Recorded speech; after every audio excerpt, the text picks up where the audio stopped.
Ever wondered what exactly they're buying? Well, today we're diving into the world of stocks, what they are, how they work, and why people get so excited about them.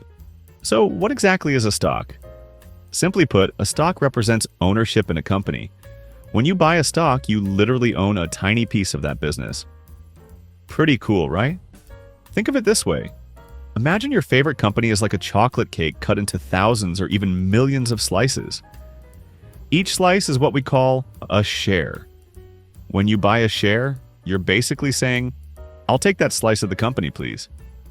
For example, if a popular streaming service was divided into 10 shares total, and you owned 5 of those shares, you'd actually own half of that company. In reality, big companies have millions of shares, so you'd likely own a much smaller percentage, but the concept is the same. You might be wondering, why would a company want to sell pieces of itself to random people? Good question. Companies sell stocks primarily to raise money.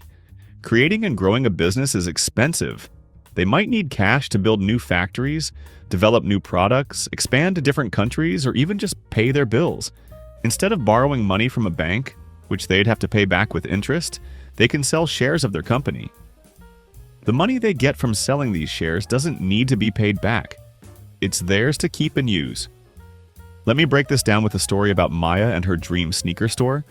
Maya wants to open Fresh Kicks, a store selling limited edition sneakers, but she's calculated that she needs $100,000 to get started.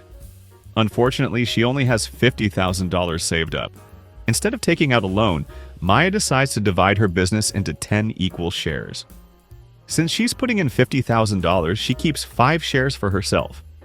Each share is worth $10,000, so she sells the other 5 shares to people who believe her sneaker shop will be successful. Jordan, a sneakerhead, hears about Maya's business plan and thinks, "This could revolutionize the local sneaker scene." He buys 1 share for $10,000, which means he now owns 10% of Fresh Kicks.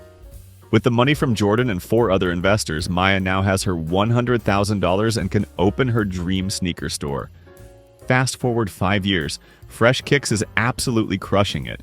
Maya has opened 3 more locations, and the business that was once worth $100,000 is now valued at $300,000. Remember Jordan, who invested $10,000 for 1 share? His 10% ownership is now worth $30,000. If he decides to sell his share, he'd make a $20,000 profit. Not bad, right? But investing isn't always a success story. What if Fresh Kicks struggled to compete with online retailers and the business value dropped to $80,000? Jordan's share would then only be worth $8,000, meaning he lost $2,000 of his investment. Ouch. This is exactly how stocks work in the real world.